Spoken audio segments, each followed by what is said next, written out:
उत्तराखंड विधानसभा चुनावों से जुड़ा एक सबसे बड़ा मिथक ये है कि यहाँ पर कभी भी कोई सरकार रिपीट नहीं हुई। हर 5 साल में देवभूमि की जनता सत्ता में बैठे दल को बदल देती है। प्रदेश में कई विधानसभा सीटें भी ठीक इसी तरह के समीकरण की तरह चलती हैं।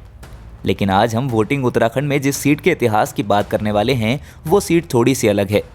सहसपुर विधानसभा सीट का इतिहास ये बताता है कि यहाँ पर भाजपा का पलड़ा कांग्रेस पर भारी रहा है। जी हाँ, साल 2002 के सबसे पहले विधानसभा चुनावों को छोड़ दिया जाए तो कांग्रेस को यहाँ पर आज तक जीत नहीं मिली है। केवल कांग्रेस के प्रत्याशी साधु राम ही थे जिन्होंने 2002 में यहाँ से विधायकी का चुनाव जीता था। इसके बाद से लगातार 3 बार यहाँ से भारतीय जनता पार्टी ने जीत हासिल की है। कांग्रेस के साधु राम बने 2002 में सहसपुर के विधायक। राज्य गठन के बाद उत्तराखंड में साल 2002 में पहली बार विधानसभा चुनाव आयोजित किए गए थे। इस दौरान सहसपुर विधानसभा क्षेत्र में वैध मतों की कुल संख्या 43,696 थी, जबकि 18 प्रत्याशी चुनाव लड़ रहे थे।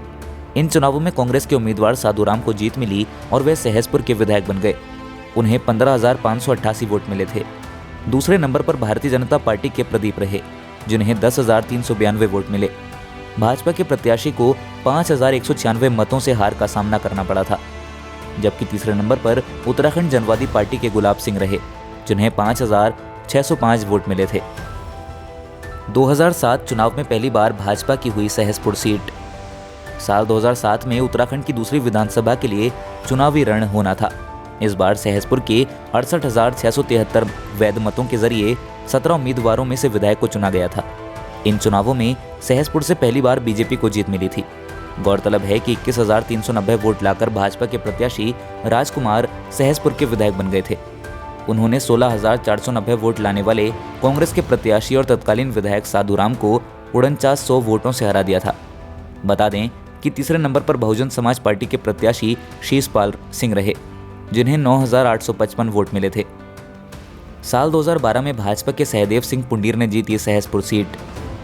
साल 2012 के विधानसभा चुनाव आए तो कांग्रेस को उम्मीद थी कि सहसपुर की जनता इस बार उनके पक्ष में मतदान करेगी, लेकिन ऐसा नहीं हुआ। दरअसल सहसपुर के 83,333 वोटरों ने मतदान की प्रक्रिया में प्रतिभाग किया था, जबकि 23 प्रत्याशी चुनावी रण में एक दूसरे के आमने सामने थे। इन चुनावों में एक बार फिर भाजपा को जीत मिली। बीजेपी के उम्मीदवार सहदेव सिंह पुंडीर 5,490 वोटों से जीत गए। जहां सहदेव सिंह पुंडीर को 26,064 वोट मिले तो वहीं दूसरे नंबर पर रहे कांग्रेस के प्रत्याशी आर्येंद्र शर्मा को 20,574 वोटों से संतोष करना पड़ा। उल्लेखनीय है कि तीसरे नंबर पर 9,699 वोट लाने वाले निर्दलीय प्रत्याशी गुलजार अहमद रहे थे।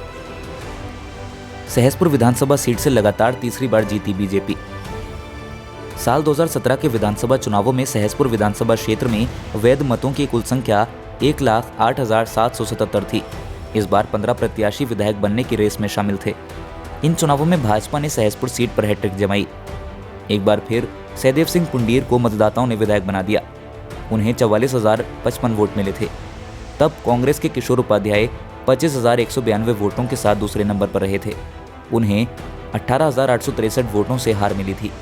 बता दें कि तीसरे नंबर पर निर्दलीय प्रत्याशी आर्येंद्र शर्मा रहे थे, जिन्हें 21,888 वोट नसीब हुए थे।